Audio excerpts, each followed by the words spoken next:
ഇപ്പോൾ നമ്മോടൊപ്പം CPI മുതിർന്ന നേതാവ് ശ്രീ കെ അനിൽകുമാർ കൂടി ചേരുകയാണ്. ശ്രീ കെ അനിൽകുമാർ, ഈ വാർത്ത എത്തുമ്പോൾ ആദ്യം കരുതിയിരുന്നത് ഏതെങ്കിലും BJP ഭരിക്കുന്ന നാട്ടിലെ BJP മന്ത്രി ആയിരിക്കുമെന്നാണ്. പക്ഷേ സാക്ഷാൽ കോൺഗ്രസ്സുകാരൻ, പ്രത്യേകിച്ച് കേരളത്തിലൊക്കെ പലപ്പോഴും കോൺഗ്രസിൻ്റെ തെരഞ്ഞെടുപ്പ് പ്രചരണങ്ങൾക്ക് എത്താറുള്ള മംഗലസ് വൈദ്യ എന്ന കോൺഗ്രസ്സുകാരനായ കോൺഗ്രസ് മന്ത്രിയാണ് പറയുന്നത് കർണാടകയിൽ പശുക്കടത്തുകാരെ വെടിവെച്ച് കൊല്ലുമെന്ന്. എന്നിട്ട് BJPയോട് ചോദിക്കുകയാണ്, നിങ്ങൾക്ക് ഇങ്ങനൊരു തീരുമാനം എടുക്കാനായിട്ടുണ്ടോ എന്ന്. എന്താണ് ഇതുവഴി മനസ്സിലാക്കേണ്ട രാഷ്ട്രീയം? കോൺഗ്രസിന്റെ ദേശീയ നേതൃത്വവും ഓരോ സംസ്ഥാനങ്ങളിലെ PCC ഘടകങ്ങളും ഇന്ത്യ രാജ്യത്തെ BJPയെ നേരിടുന്നതിൽ പ്രത്യയശാസ്ത്രപരമായി രണ്ടഭിപ്രായക്കാരാണ് എന്ന് പുതുതായി മനസ്സിലാക്കുന്ന കാര്യമല്ല. CPMന്റെ കേന്ദ്ര കമ്മിറ്റി ഇന്നലെ പുറത്തിറക്കിയിട്ടുള്ള 24ാം പാർട്ടി കോൺഗ്രസിന്റെ രാഷ്ട്രീയ പ്രമേയത്തിൽ കോൺഗ്രസിനെ കൃത്യമായി അടയാളപ്പെടുത്തിയിട്ടുണ്ട്.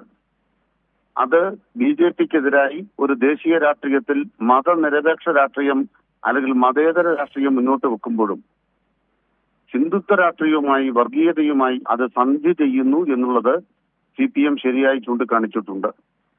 കേരളത്തിൽ ജമാഅത്തെ ഇസ്ലാമിയും SDPയും കൂടിച്ചേരുന്ന ഇന്ത്യൻ യൂണിയൻ മുസ്ലിം ലീഗ് ഭാഗമാകുന്ന ഒരു മുന്നണിയിലാണ് വർഗീയതയുടെ ഒരു ഭാഗത്ത് കേരളത്തിലെ കോൺഗ്രസ് സന്ധി ചെയ്യുന്നതെങ്കിൽ ഇന്ത്യയിലെ മറ്റു ഭാഗങ്ങളിൽ ഹിന്ദുത്വ രാഷ്ട്രീയത്തോട് അകലമില്ലാത്ത വിധമുള്ള ഒരു ബന്ധമാണ് ഇന്ന് സൂക്ഷിച്ചുകൊണ്ടിരിക്കുന്നത്.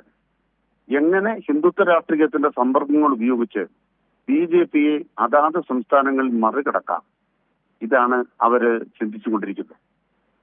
അതിന്റെ ഭാഗമായിട്ടാണ് ഇത്തരമൊരു പ്രസ്താവന വന്നിട്ടുള്ളത്. ഇന്ത്യ രാജ്യത്ത് പശുക്കടത്തിന്റെ പേരിൽ ആളുകളെ അടിച്ചു കൊല്ലുന്ന, കൂട്ടക്കൊല നടത്തുന്ന, ആൾക്കൂട്ട കൊലപാതകം നടത്തുന്ന, മുസ്ലിം വിഭാഗത്തിൽപ്പെട്ടവരെ തെരഞ്ഞെടുത്ത് കൊല്ലുന്ന ഒരു ദേശീയ രാഷ്ട്രീയ പരിസരത്ത് ഞങ്ങൾ അതിന് മുൻനിരക്കാരായിരിക്കും എന്ന് ഒരു കോൺഗ്രസിന്റെ മന്ത്രി പറയുന്നതുകൂടി കർണാടകയിലെ ഭരണകൂടം തന്നെ കാവ്യവൽക്കരിക്കപ്പെട്ടിരിക്കുന്നു. കർണാടകത്തിലെ കോൺഗ്രസ് പാർട്ടി മാത്രമല്ല, കർണാടകത്തിലെ ഭരണകൂടം കാവ്യവൽക്കരിക്കപ്പെട്ടിരിക്കുന്നു. ഇതാണ് തെളിഞ്ഞുകൊണ്ടിരിക്കുന്നത്. തീർച്ചയായും അത് തന്നെയാണ് വ്യക്തമാകുന്നത്.